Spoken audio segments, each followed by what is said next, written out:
Well, there you are.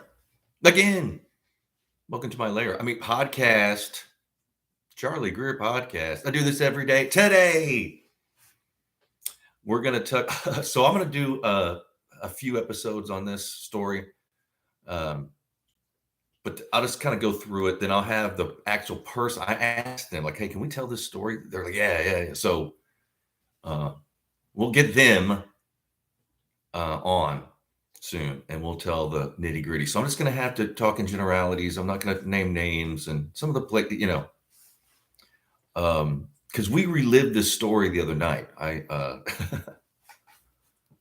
Um, so yeah, I was like, we were like 17, 18, maybe Champaign, Urbana. That's Illinois, U of I, and back in the 80s. So this is like 88, maybe 89, probably 88.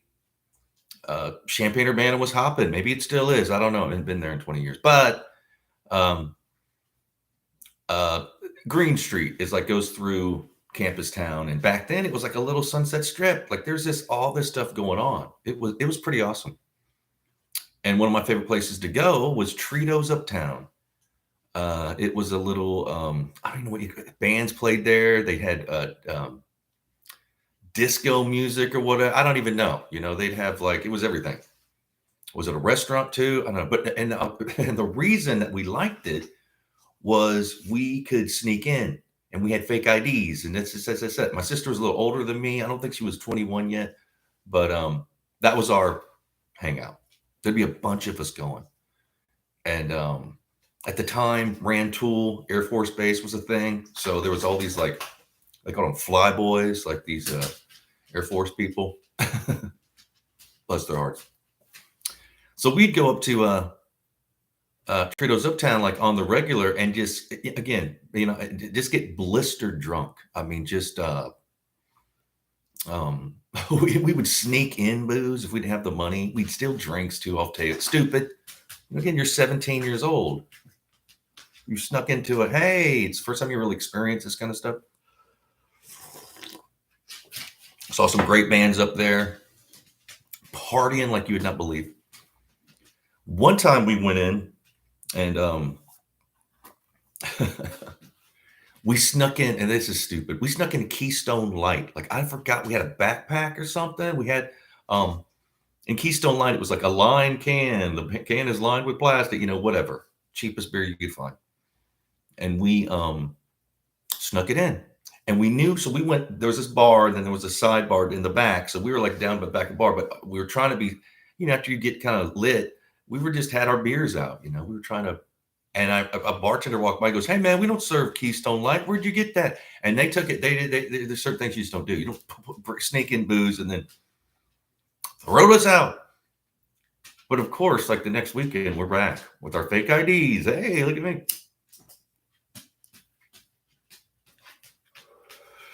But I saw some great bands up there. A lot of great bands back in the day. Saw Material Issue, The Digits, all kinds of cool stuff. Titanic Love Affair. Good times. A lot of great bands. I hope that Champaign is still like that. I hope there's like a thriving music scene and like on a national level, they used to be like shit. Champaign had because I just moved there. It was I came from a small town in Tennessee, and I'm a hillbilly from Tennessee, and Champaign was like a big city to me, believe it or not. Like I'd never lived anywhere that big, and all the goings on, and then the bands because I wanted to be in a band. Uh, Inspired me to be who I was because I'm not doing it now. But yeah, so the gorilla suit story.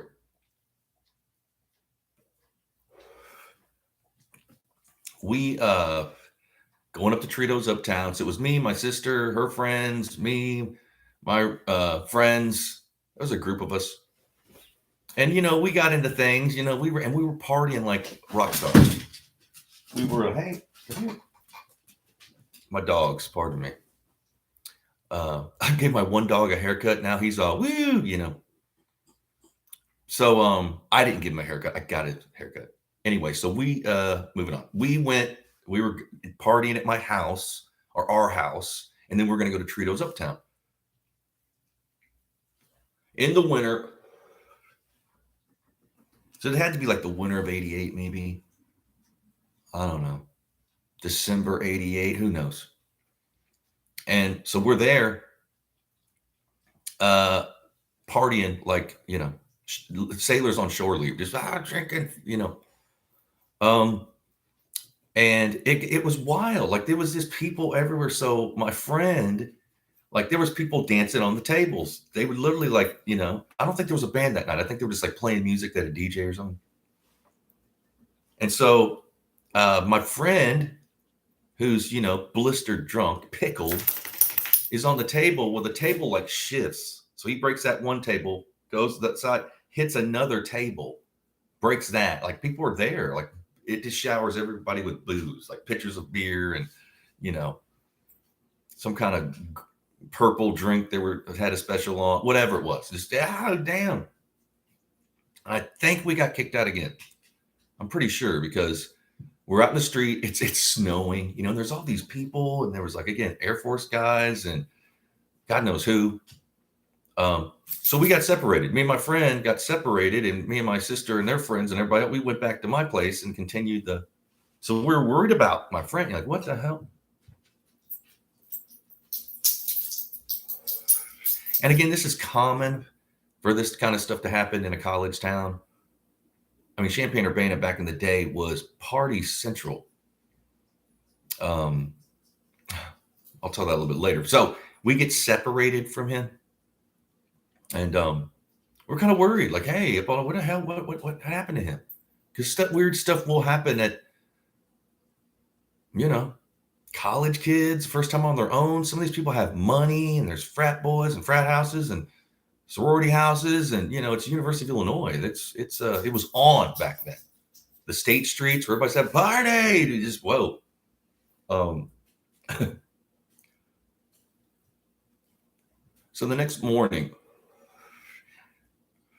about I don't know, man, like 6 in the morning, 7 in the morning, he calls. He's like, hey, I'm on the corner of Green Street and whatever, like literally like near the Tritos Uptown, and I was like, okay, I'll be there. I remember it was snowing. It was like cold. I used to have this old Camaro. I had like this white Camaro with like a blue stripe down. Crazy. I miss that Camaro. Road dog, that Camaro. But I pull up and he's in like either barefoot or in socks, no shoes. The night before, he had on all this cool stuff, and he's wearing a gorilla suit without the head, just freezing, just standing there, pissed, looked hungover. So I get in the car, and he's just like, dude, I don't want to talk about it. What happened? Get him home. My sister and her friend nursed him back to health. He slept for a while, and then ate some food. Time he could get around through the fog of a hangover. He was like, yeah, man, I ended up with these, I forgot who it was, ended up at one of these big frat houses, like these nice big, these people aren't from Illinois. They come on from all over. They study at the University of Illinois. It's a top 10 school, from all over the world. They got money, and, so he went to this huge frat party, got invited to a huge frat party. Next thing you know, again, you're not, for one, he wasn't a college kid. He was young. They could tell that. Two, he's not one of the frat guys. They're just going to mess with you. I've been beat up by frat boys before. It's another story. So he says at first, he remembers him like pushing, it was a party. They're throwing him around, pushing people at him. And then he kind of has a blackout. He remembers like dancing on a piano. There's glimpses and, that's maybe this, that. Cut to when he wakes up, he's like, what the hell? He couldn't see. He's like, huh, what? He was in a gorilla suit with the whole, a nice one, like some of you'd buy like at a theater place. It wasn't like a cheap, this was like a gorilla suit with like fake fur and a gorilla head. And he didn't know. And he finally pulled it out, and he's like laying on the floor. Like, there's other people passed out. How did I end up with this gorilla suit? Like naked in a gorilla suit. His clothes are gone. And So he has to get to he has to get out of there, and it's a blizzard. No shoes, walks to campus town to where he remember, and used the phone, like went to a to an establishment or something, found somebody, hey, I need to use the phone in a gorilla suit. And yeah, okay, right, come get me. Of course I did. Like, well, why did you end up in the gorilla suit? I don't know. Where's your club? Who knows? You don't know. It's just one of those, strange, mysterious world.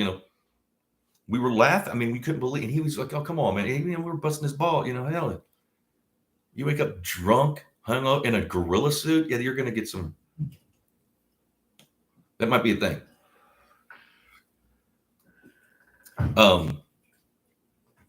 And I get it. There's been nights where on campus, it was easy. I used to go to these parties on the state streets, and you'd pay $5 or $3, whatever it was, and they'd give you a color, like it's either like a blue cup or a red cup. As long as you had that cup, you could just drink and go to the, they had keggers, and then you could walk to different houses, go to the next one, go to the, all the time. And my band, once I got in a band, we started playing these wild, doing Cream covers and Black Sabbath covers. Doing White Room, in the White Room, just having fun. So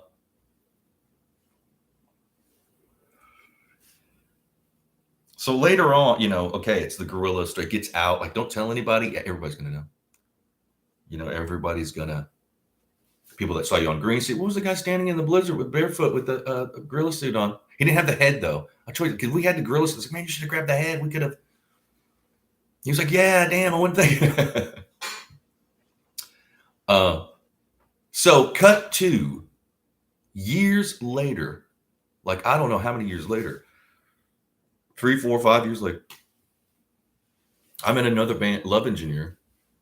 And we're a popular local band. And I ended up at one of these parties, like at a frat party. We might even have played it. I don't even remember. I just know that I was in this like big old living room, huge fireplace. These places are nice, but kind of destroyed after like decades of frat boys partying. And one of the rooms had stuff nailed to the wall, like panties and this, that, bras and every kind of thing, And up in the corner with like spider web, was I was like, wait a minute, how do I know what that looks familiar? And there were a pair of snakeskin boots and a leather fringed jacket. I'm like, that's Scott's stuff. And of course, you could tell it's been up there. So that was I was like, this has to be the frat house. This must have been the place where he woke up in the gorilla suit, and they nailed his, like a badge of, it was they were hanging. Oh, they've been hanging there for years. Strange, mysterious world. The circle is complete. He'd wake up in a gorilla suit, and then I stumble upon his clothes that he never could figure out. We to this day, like, I don't know how I ended up without my clothes in a gorilla suit. Who knows? He was in a blackout. There's no telling what happened. Does he want to know? Who knows? But Champaign, Urbana, I'm sure the campus is. I don't know if it's going to be like the 80s, how it was. It was amazing. It was, you just park off campus and walk up to Green Street and go here and there. And again, I wasn't old enough but I'd sneak in. Somehow I had an ID. I got a fake ID. I don't even know how, I don't even remember how we got them. I know fake IDs back then, they were a thing and you could get them. So I must have just bought one somewhere, found somebody. Some dude selling fake IDs. Again, if you were selling fake IDs like on campus, you'd be doing pretty well. These college kids, never been away from home. Most of them got a little bit of money. If you're going to the U of I, it's expensive. Like when I went to college, I was living in Champaign, Urbana. For one, I didn't have the grades to get in the U of I, and two, I didn't have the money. I went to Parkland, which is like the junior college, like across town. It's a good junior college, but man, there's no way. I mean, I couldn't. For one, I wasn't collegiate. Like I wasn't studying. I was wanting to be in a band. I was an artist. But some of the best times of my life were at said college party, frat party, whatever you want to call it. My long-term girlfriend that I dated forever, we met at one of these parties. We didn't meet. We'd met before, but then we kind of got together that night and stayed together forever for a while. But and we played these parties, these houses, these old on the state streets in Champaign or in Urbana, I should say. Because it's two towns. I don't know if you know Champaign, Urbana. There's Champaign and Urbana, and the college is actually in Urbana. I always lived in Urbana. I lived in Urbana. I went to Urbana High School. Got arrested at Urbana High School. I'll tell that story too. But once I got in my band, just to tell you about how these parties used to be, once I got in my band, we were playing this kind of a legendary house. It was big with these old, like, nice house, and they would be split up in like different levels. People were living, college kid, who knows? Just and me and my band at the time was called Electric Elephant. We a cover band. We had a few originals, but we were young, man. We were like 17, 18, 19, whatever. It's probably maybe a year or 6 months after the Gorilla Suit incident is when I got my first band, or in Champaign. I had a band in Tennessee, but so we were playing this party in the basement. We played in the basement of this party, and we got done. Of course, it was cool. We're hanging out in the backyard, kegger, whatever. And then it might have been maybe not. Anyway, we left, of course. And the next morning, we get a call like, "Oh my God, the house burnt down." What are we talking about? Like the party house, like when you just played. What? Burnt down. Nobody died. I think a dog or two died, but everybody got out.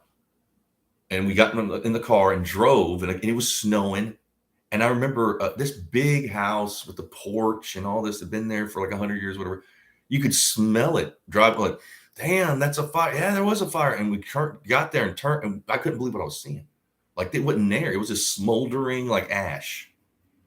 And like the concrete stepping up, and people in blankets like crying and trying to hold their shit. Half it's burnt, What? It hadn't even been like 10 hours since we left.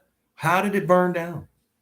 Like, oh, well, somebody fell asleep on the couch with a cigarette, and then that caught on fire. So they tried to push it through the door, and it got wedged in the door. So the smoke, the wind just kind of blew it, and the flames hit the roof, first level, and then bam, it's just, fires are shit fast. You wouldn't think it's so fast, but just crazy. Just insane shit. Again, I know it sounds crazy, but good times. But besides the fire, a lot of hangovers. Just like, you drink too much. That Illinois, those college in Chicago and with Milwaukee, man, they drink. That's a drinking town. Chicago, even Champaign, Urbana, man, it's people are tailgating and football season, and not only that, it's like barbecuing and like beer brats and beer, and everybody's drinking. Just a lot. And there's of course, there's like vegan. It's a college town. We don't drink.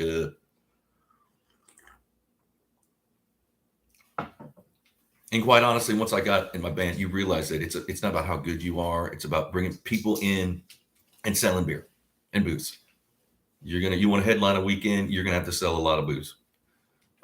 It took us a while to get to the point where you have to sell so much amount on a Monday and so much amount on a Wednesday and so much amount on a Friday. Then you get Saturday, then you get, hey.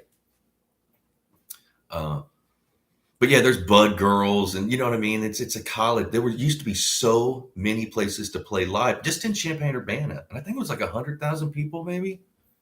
So many bands, like good bands, And of course, there's a lot of competition and a split scene. No, we're this, we're that. I hated that. But and my band kind of was on the fence with that. We kind of could play wherever, but yeah, we never kind of got in the clique. There's a lot of cliquey, it's a college town. And they call them townies, like people that are from there. Of course, they're going to get the most opportunity. They're from there. He just moved there, 3-4 years ago? What do you think? The dude's been here his whole life. Shit. I got that too. Because a lot of people that move there, and just going to college, they start a band and they expect like, oh, I should be. What, dude? Who are you? You know, that was kind of like I had that kind of, well, what? No, no, you have to work harder. You have to just go. You just can't. I was gonna like hand you.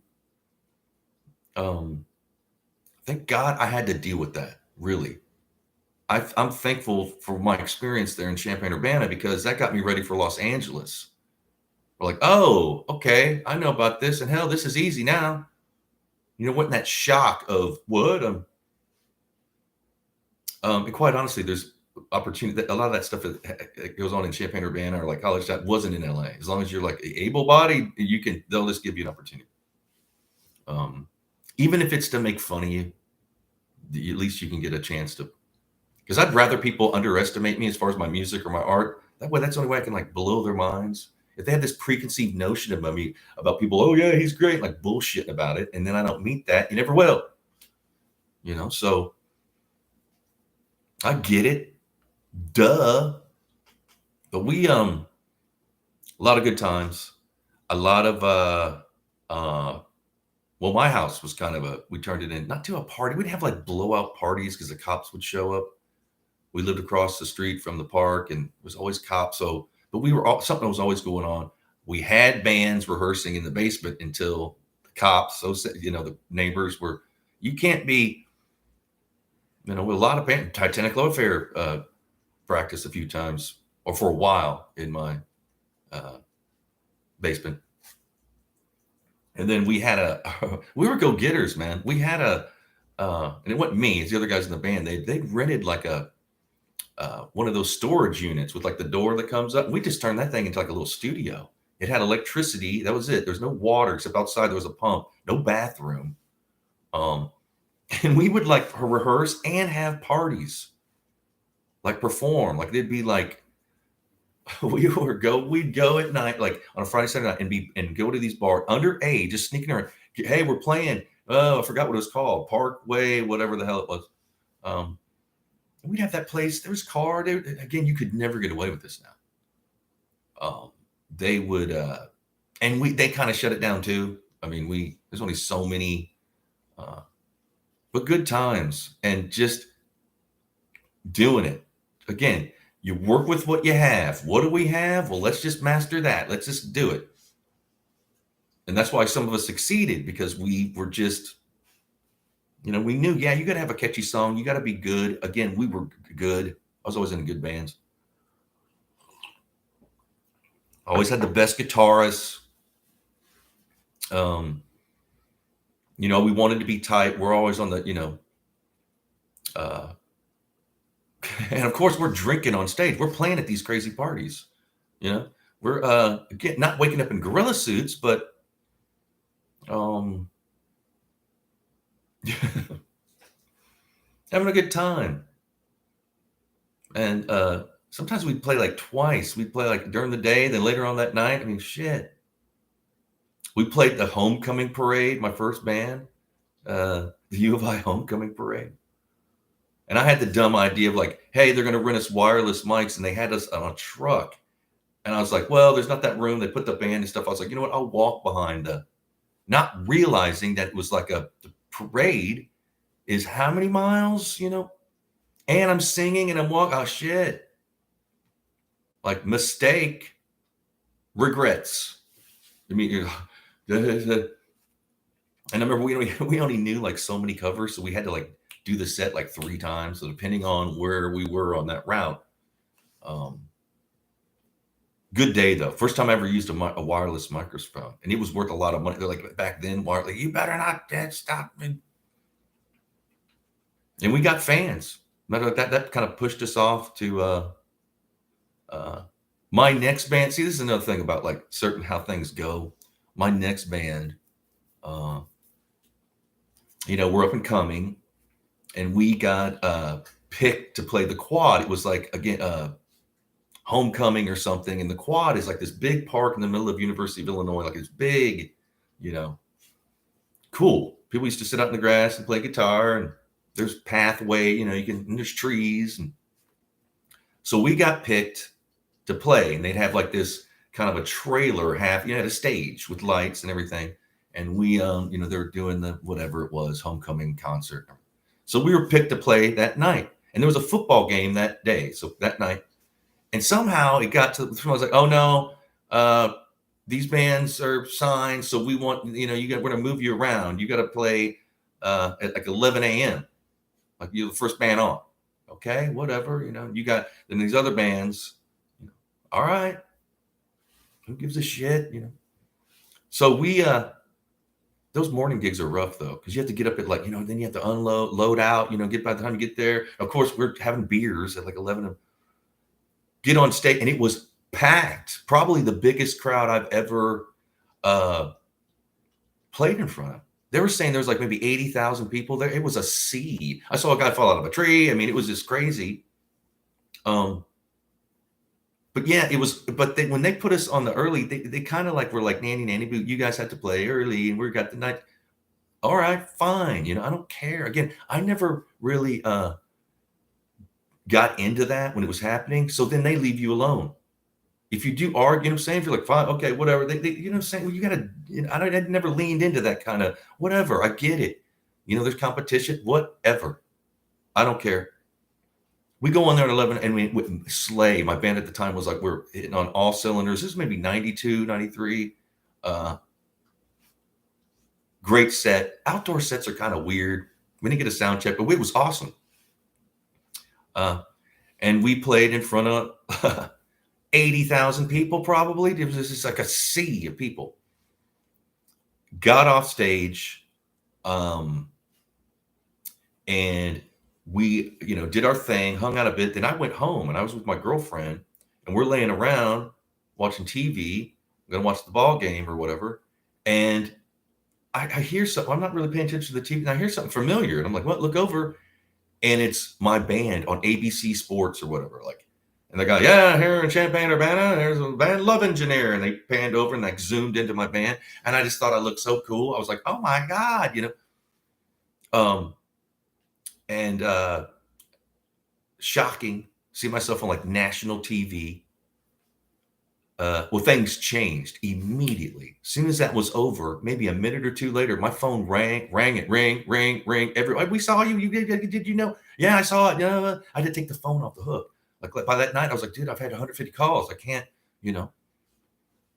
And oh, then it turned out this is the rub. So they moved us in the you know, we had to go on early. Well, guess what? That was the peak time of the gig, was when we went on, and we got ABC Sports to film us, not even knowing. They didn't ask, they didn't say anything. There was no licensing agreement, nothing, just filmed us. So by the time these bands went on at like 8, 9, 10 o'clock at night, well, hell, everybody had been to the tailgate in the football game. There was like 100 people, oh, hungover and cold. Yeah, come on. It turns out. See, sometimes you got to be careful what you wish for. Like, oh, that's it. I don't want to be on the. I want to play it now. Well, nobody saw you. We were the ones that got on, and our band popped off. That's one of those moments where it's like, oh my goodness. You know, we started getting like national attention. We started getting from Chicago. We got, was our album out yet? I don't even remember. But see, sometimes it's like, well, just roll with the punches. You know, that's just kind of like luck, where somebody comes like, no, we're gonna move you down this. Here we go, schedule, and there we go. And then we got the best prime time on TV. Matter of fact, I think that's the last time, the first and the last time I've seen myself on my bands anyway on national TV. But it was awesome. I don't remember how tired I was. Like your head's throughout. You do a gig by the like we went on like 11 a.m. So by the time it was like 4 or 5 in the evening, I was already ready to go to bed. Maybe I did, but good times. I'm gonna do another version of this story with the gorilla suit guy. Okay, I want him to tell, you know. And it's kind of foggy. Like the other night when we were talking about it, it was like, well, see, so there's some stuff that we're gonna have to like, I don't know, just but yeah, I thought I would do that. What's on my mind? I was like, well, let me get it out so I can remember. I don't want to forget about it. So I'll do this one, and then we'll do like a real one. We'll name names, and we'll talk about like what really happened. My little dog. There you are. She likes to be on camera. She says she doesn't, but she does. Look, I do this every day. Every day, y'all, be on here and say, I love y'all. Be blessed. Cheers.